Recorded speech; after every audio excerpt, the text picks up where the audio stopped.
안녕하세요. 히어로플래닛의 미토입니다. 영화 베놈은 나름의 적당한 재미를 주는 영화가 아닌가 싶은데요. 최소한 쿠키 영상에서 등장한 캐사디의 위압감만큼은 정말 확실하지 않았나 생각됩니다. 베놈보다도 더욱 그로테스크한 비주얼을 가진 카니지는 스파이더맨의 대표적인 빌런임과 동시에 베놈의 숙적이기도 한 굉장히 유명한 캐릭터죠. 대학살이라는 뜻을 가진 캐릭터명만큼 잔혹하고 아주 강력한 임팩트를 가진 빌런 카니지에 대해 정리해보도록 하겠습니다. 카니지의 숙주인 클레터스 캐사디는 어린 시절부터 남달랐습니다. 물론 아주 안 좋은 쪽으로요. 계단에서 할머니를 밀어서 죽이고 드릴로 개를 고문하다 죽였으며 육조에 있는 어머니에게 헤어드라이기를 떨어뜨려 감전사시키려고도 했습니다. 결국 어머니는 클레터스를 죽이려 했고 아버지는 클레터스를 피 터지게 때렸는데요. 고아원에 가게 된 클레터스는 반사회적인 행동 때문에 고아원에서도 학대를 당하다가 결국 고아원을 불태우고 고아원장까지 버스에서 밀어 죽이며 복수를 합니다. 그러면서 무작위적인 살인이 인간을 자유롭게 해방시킬 거라는 말도 안 되는 사상에 빠지게 되고 그대로 그는 희대의 연쇄살인마로 거듭나게 되죠. 그러다 경찰에 잡힌 후 라이커스 아일랜드 감옥에서 신비오트를 잃은 에디 브룩과 같은 감방에 감금됩니다. 여기서 베놈 신비오트가 에디 브룩에게 돌아오면서 감옥을 탈출하는데요. 이때 베놈 신비오트는 무성생식으로 신비오트 자손을 감방에 남겨두게 됩니다. 이 신비오트의 자손 카니지 신비오트가 하필 클레터스 캐사디를 숙주로 삼으면서 카니지가 탄생하게 되죠. 그 후 본격적인 카니지의 악행이 시작됩니다.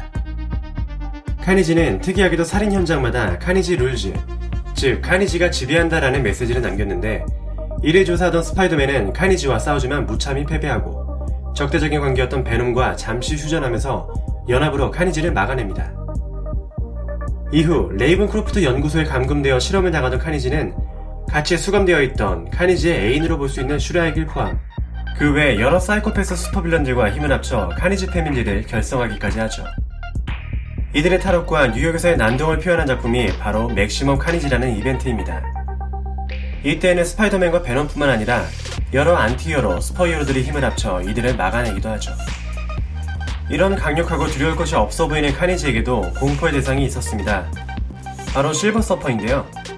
이전 판타스틱 4 영화에 나오기도 했던 실버 서퍼는 행성을 먹는 우주적 존재 갤럭투스가 주인인데 이 갤럭투스가 신비오트 행성까지 먹어치웠던 기억 때문에 카니지가 실버 서퍼를 두려워한다고 합니다.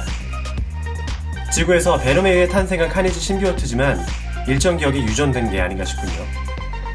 어쨌든 카니지답게 오히려 실버 서퍼를 숙주로 삼아 갤럭투스에게 대항하려 하다가 스파이더맨에 의해 저지되고 다시 캐사디에게 돌아오는데요. 정신을 차린 실버 서퍼에 의해 영원한 감옥에 갇히게 되죠. 하지만 여기서도 어찌어찌하여 탈출을 하게 됩니다. 카니지가 베놈에 의해 만들어진 것처럼 카니지 역시 자손을 만들어내는데요. 카니지의 자손답게 자신의 아버지 격인 카니지에 대해 증오와 두려움만을 갖게 됩니다. 카니지는 자신의 자손을 낳자마자 바로 죽이려 하는데요. 이를 찾아온 베놈은 이를 막아냅니다. 자신의 손자뻘인 그 신비오트를 자신의 파트너로 만들기 위함이었죠. 어쨌든 그 손자 신비오트는 뉴욕의 경찰 패트릭 멀리건을 숙주로 삼고 톡신이라는 신비오트 중 역대급으로 강력한 새로운 캐릭터로 탄생합니다. 베놈과 톡신은 힘을 합쳐 카니지와 싸우는데요. 톡신이 점점 더 강력해지자 이번엔 오히려 카니지와 베놈이 손을 잡게 되는데 또 이때 스파이더맨과 블랙캣이 톡신과 힘을 합쳐 카니지와 베놈을 막습니다. 이후 톡신은 스파이더맨의 가르침을 받고 보기와는 다르게 히어로로서 살아가게 되는데요. 톡신 역시 후에 일대 베놈이었던 에디 브룩에게 옮겨가는 등의 변화가 생깁니다. 카니지의 자손은 톡신이 전부가 아닙니다. 토니 스타크의 경쟁자 마이크 홀의 실험에 의해 자손 신비오트를 또 만들게 되는데 그 신비오트는 카니지 패밀리 중 슈라익을 담당하던 의사인 타니스 네비스를 숙주로 삼으면서 스콘이라는 새로운 신비오트 캐릭터로 탄생하게 됩니다. 스콘은 신비오트를 연구한 의수와 결합된 특수한 신비오트로 기계적인 비주얼이 특징이죠. 이후로도 카니지는 난동과 수감, 탈출을 반복하다가 클레터스 캐사디와 분리된 후 노만 오스본에게 가서 레드 고블린이라는 새로운 빌런이 되기도 합니다. 바람잘날 없을 만큼 사건 사고가 많고 또 그만큼 많이 등장하며 인기가 많은 빌런 카니지. 영화에서 우디 헤럴슨이라는 멋진 배우를 통해 더욱 매력적인 빌런으로 스크린에서 볼 수 있기를 바라봅니다.